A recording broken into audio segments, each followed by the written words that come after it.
नमस्कार, मैं बीना कुमारी। आज चर्चा करेंगे टीएमसी सांसद महुआ मोइत्रा की संसद में दी गई भाषण पर। नवगठित 18वीं लोकसभा के पहले सत्र का 17वां वाचन हो चुका है। महामहिम राष्ट्रपति के अभिभाषण पर चर्चा के दौरान पक्ष एवं विपक्ष के तमाम नेताओं ने आरोप प्रत्यारोप की झड़ी लगा दी, अपने अपने तर्कस के सारे तीर चला दिए। मीडिया ने पक्ष और विपक्ष के तमाम नेताओं भाषणों को अपने अपने तरह से व्याख्या की। खासकर सोशल मीडिया पर विपक्ष के जिन नेताओं के भाषण की खूब चर्चा हो रही है, उनमें से एक है महुआ मोइत्रा। महुआ का भाषण इस मायने में भी खास रहा कि संभवतः न्यायपालिका पर सीधा हमला करने की साहस शायद बड़े बड़े दल के बड़े बड़े नेता भी नहीं जुटा पाए हैं। महुआ का भाषण इस मायने में भी खास रहा कि महुआ देश के सबसे ताकतवर उद्योगपति पर हमला करती रही थी, जिसके परिणाम स्वरूप पिछले लोकसभा में उसकी सदस्यता छीन ली गई थी।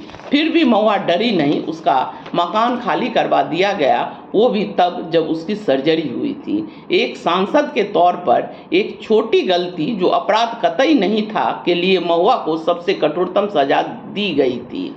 सरकार या लोकसभा अध्यक्ष चाहते तो दूसरी सजा भी दी जा सकती थी, पर जब राजनीतिक प्रतिद्वंद्विता निजी शत्रुता में बदल जाती है तो राजनीतिक सद्भाव का उम्मीद बेईमानी है। याद कीजिए, इसी सदन में एक साथी सांसद को उनके धर्म के नाम पर गाली गलौज करने वाले सांसद पर कोई कार्रवाई नहीं किया गया।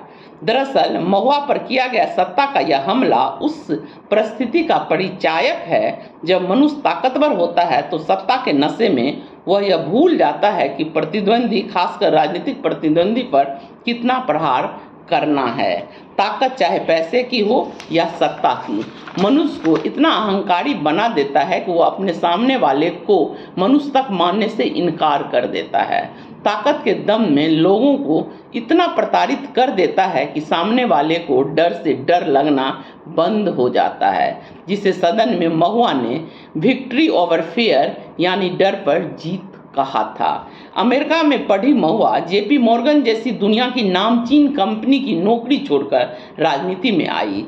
यूथ कांग्रेस से होते हुए टीएमसी के सांसद तक का सफर आसान नहीं था। दरअसल सत्ता ने ताकत के दम पर एक प्रखर वक्ता महिला नेता को इतना प्रताड़ित किया कि वह देश की सबसे ताकतवर प्रधानमंत्री को चुनौती दे डाली। शायद वह पुरुष प्रधान समाज महुआ की मुखरता और स्पष्टवादिता को स्वीकार नहीं कर पा रहा हो। देश की सबसे ताकतवर उद्योगपति अदानी पर प्रहार करने का परिणाम झेल चुकी महुआ अपने दूसरे टर्म में डर पर अपना जीत दर्ज कर चुकी थी और चुन चुन कर व्यवस्था की हर उस खामी पर हमला किया जिस पर बड़े से बड़े ताकतवर सांसद भी बोलने से घबराते रहे हैं। महुआ ने केवल ताकतवर अमित शाह और मोदी पर ही हमला नहीं किया, बल्कि उस न्याय व्यवस्था का भी पोल खोल दी जिसकी आलोचना कब अदालत की अवमानना बन जाए का भरोसा नहीं होता है। उसने कहा, जजों की हिम्मत नहीं होती है कि वह विपक्षी नेताओं के मुकदमे को छू तक दें। महुआ ने मोदी पर तीखा प्रहार करते हुए कहा कि जज विपक्ष को न्याय देने से, जमानत देने से डरते हैं। महुआ का यह प्रहार सरकार और न्यायपालिका दोनों पर ऐसा आघात था जिसे जानते तो सब हैं, पर भरी सदन में ऐसे मुद्दे पर बोलने की हिम्मत महुआ के अलावा किसी ने नहीं किया। महुआ को यह हिम्मत उसकी डर के जीत ने ही दिया है। तभी तो वह आगे कहती है कि हाईकोर्ट के जज 62 साल की उम्र में सेवानिवृत्त होते हैं। वे सुप्रीम कोर्ट में अपने उन्नयन के लिए सरकार की कृपा का इंतजार करते हैं, ताकि सुप्रीम कोर्ट का जज बन जाने से उनकी नौकरी 3 साल बढ़ जाएगी और वह 65 साल में रिटायर होंगे और सुप्रीम कोर्ट से रिटायर होने के बाद विभिन्न आयोगों और ट्रिब्यूनल का अध्यक्ष बन सके। महुआ सरकार पर न्यायपालिका को प्रभावित करने का आरोप तो लगा ही रही थी, साथ ही साथ जजों पर भी प्रहार कर रही थी। महुआ का यह रूप नारी शक्ति के लिए वरदान सा लग रहा था। वह सदन में गरजती रही। सदन उनके साहसिक भाषण को सुनता रहा। अरुण जेटली के उन शब्दों को शायद महुआ दोहरा रही थी जो उसी सदन में स्वर्गीय जेटली ने कांग्रेस पर आरोप लगाते हुए कहा था कि जजों का पोस्ट रिटायरमेंट पोस्टिंग उनके प्री रिटायरमेंट जजमेंट को प्रभावित करता था। स्वर्गीय जेटली को क्या पता था कि उसकी पार्टी की सरकार तो जजों को डराने भी लगेगी।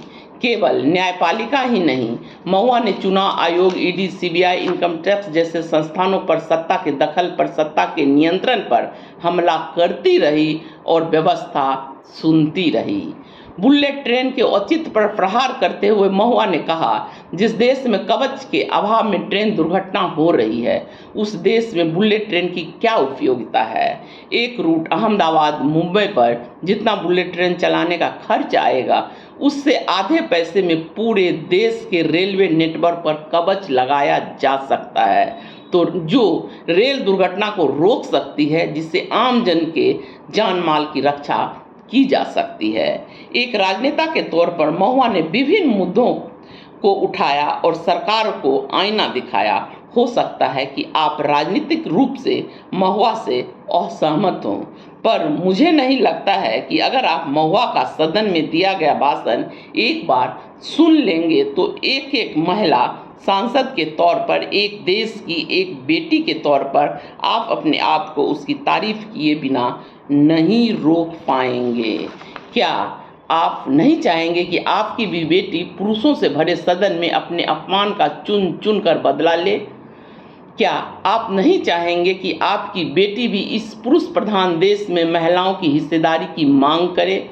महुआ ने सदन में आरक्षण का ढिंढोरा पीटने वाले प्रधानमंत्री पर महिलाओं के साथ छल करने का आरोप लगाकर क्या गलत किया है?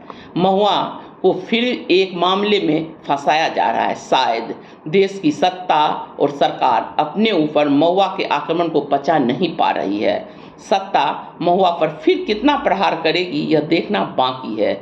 दिल्ली पुलिस ने सत्ता के कहने पर ही मामला दर्ज किया होगा। मेरा यह वीडियो आपको अगर पसंद आया हो तो इसे लाइक, शेयर एंड सब्सक्राइब जरूर करें। नमस्कार।